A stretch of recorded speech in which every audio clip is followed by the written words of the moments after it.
Hello again YouTube, and welcome back to Just Get a Tesla.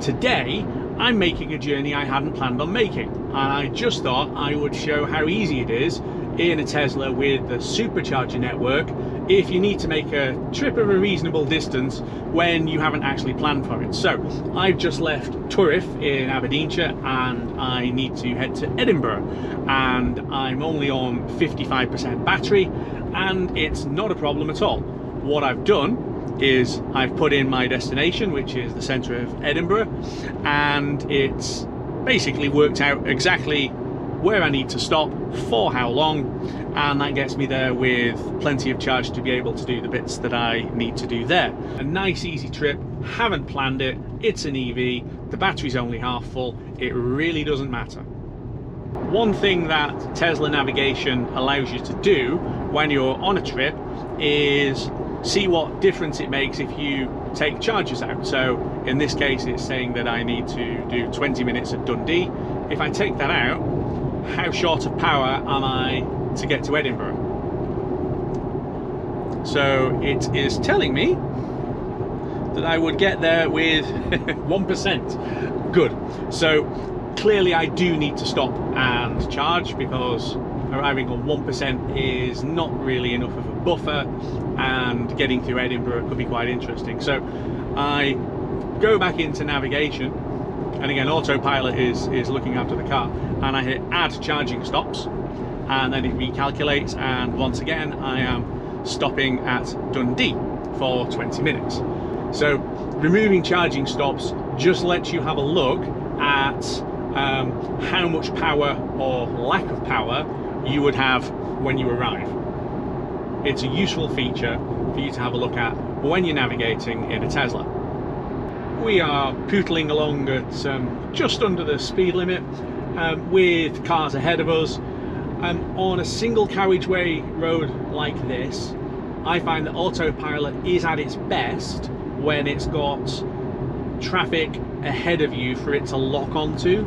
So the other cars will make sure that they've slowed down sufficiently before any tight bends, so the car isn't being surprised by them when it gets there.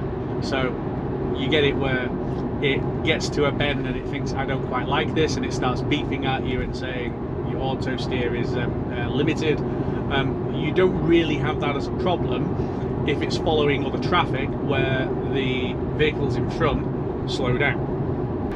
I'm having a look at why my charge remaining forecast is dropping, and looking at the graph, I am tracking below where it thought that I was going to be, which is interesting. So I assume therefore that I am consuming more power than it thought that I would be. So let's go on to consumption, and okay, so last 5 miles I've consumed 424 watt hours per mile. That's a lot.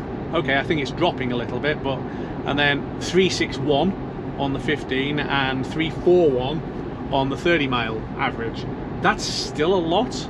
I think my overall average is something like 260. Hang on, let's have a look. Go on to trips. Yeah, 275 is my total lifetime efficiency since I got the car. So at the moment I'm consuming quite a lot of power on the way down towards Dundee. Now I know that some of that is because the Aberdeen Western Peripheral route, especially at the southern end, is quite hilly, and then you get onto the Stonehaven bypass, which is quite hilly, and that screws the projections. But even so, that's quite a lot. I mean, 362 on the 5 mile average, and now 339 on the 30. No wonder it's telling me that I'm running out of power. Now I don't believe that I am.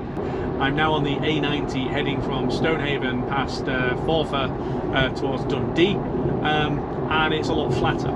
So I'm sure that my consumption levels will drop again, but I suppose we should talk about the weather. It is 11 degrees, it is quite cool, and it's been a little bit damp, and the road is definitely a little bit damp. There's no spray coming off, but it's clearly, it has rained at some point, and obviously that does affect your rolling resistance, and higher rolling resistance means more energy consumption. So I'm sure that's what it is. I will keep an eye on it. I can, if need be, slow down, say to an average of 65 if I need to get there, with a bit more comfort. We are in Dundee, coming up on the supercharger. As usual, it tells you how many stalls are available, and it's telling me that 6 still are, which is good, because I know that these are V2 superchargers, so they split the charge between pairs of stalls. So obviously we want to be on a pair that hasn't got anybody on it, and that looks as if that shouldn't be a problem. It's just gone from 9% down to 8%. Originally I was forecast to come in with 12, so the effects of it being a little cooler and the road being a little damp, that's had a reasonable impact. You know, had it been going further, then I guess I would have taken quite a bit more off. Yeah, so 6 available. Well, actually, they're all available. Well, that's fairly straightforward then. I'll go on the closest one.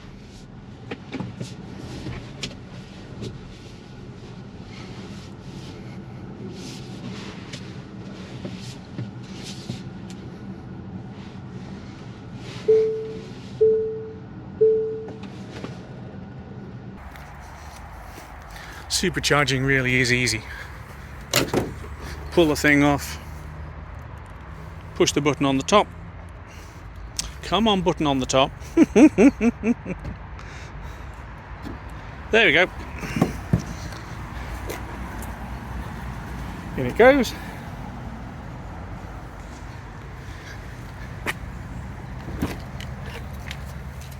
And it says ready to charge.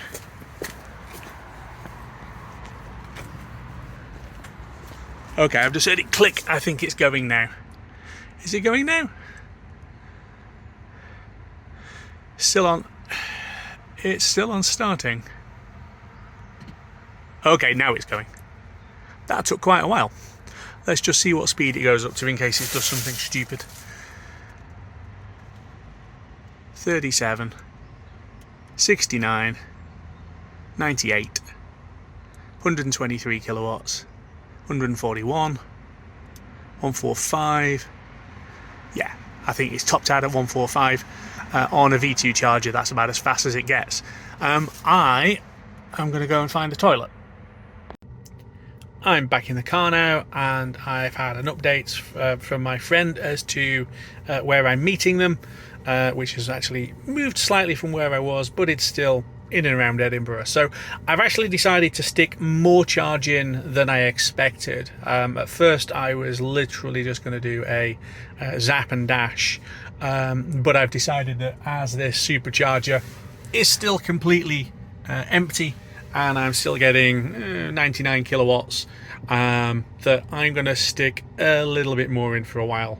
It's definitely time to go now, and the charge has slowed down to only getting 65 kilowatts. So let's go and unplug.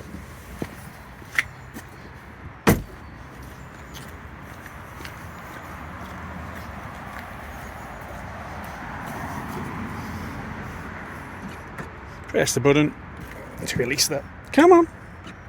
Press and hold the button. Flap closes itself, and off we go.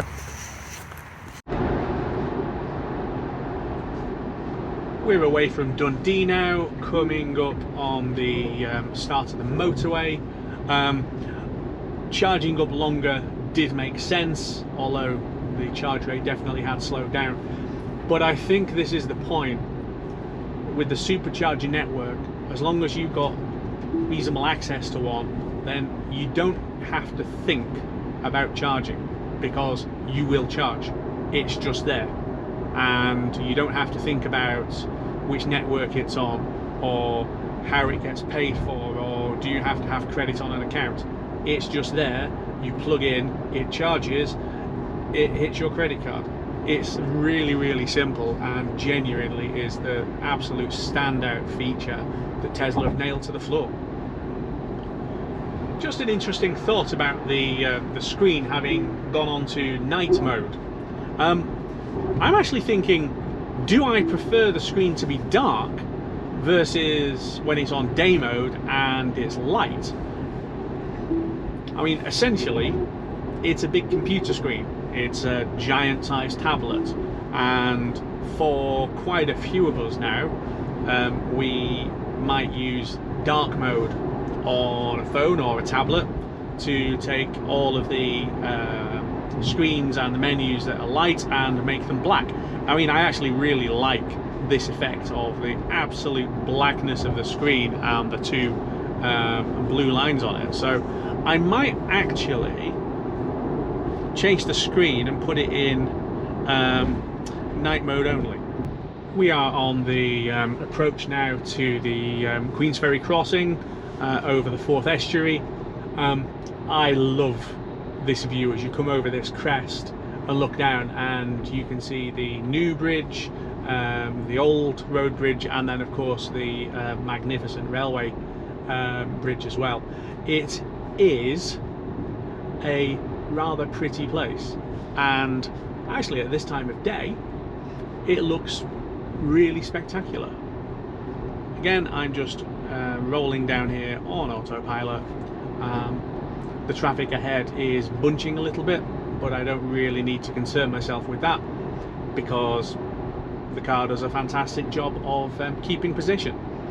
And as I've said in other videos, you feel really reassured, I think is the right word, on autopilot in traffic. It maps all of the cars around you, and with more cameras and sensors than I have eyeballs, it feels like it has a better grasp of what's going on than you would have otherwise.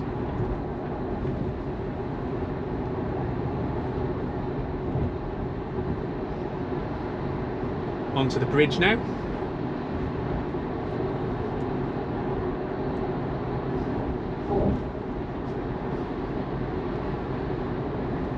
It is a fabulous structure, and with the glass roof you can peer up through it and see the top of these pylons, which actually looks pretty spectacular. And I can do that because although I am still monitoring traffic, so I can see this Jag who is moving across into my lane, I don't have to be as concerned about it as I would be otherwise because the car is doing the driving. Anyway, that is it for this episode of Just Get a Tesla. I'm going to wrap it up here. Don't forget to like and subscribe. I have got loads more videos to come, testing of systems like autopilot, adventures on some interesting roads, road trips around Scotland, so stay around, there's a lot more to see.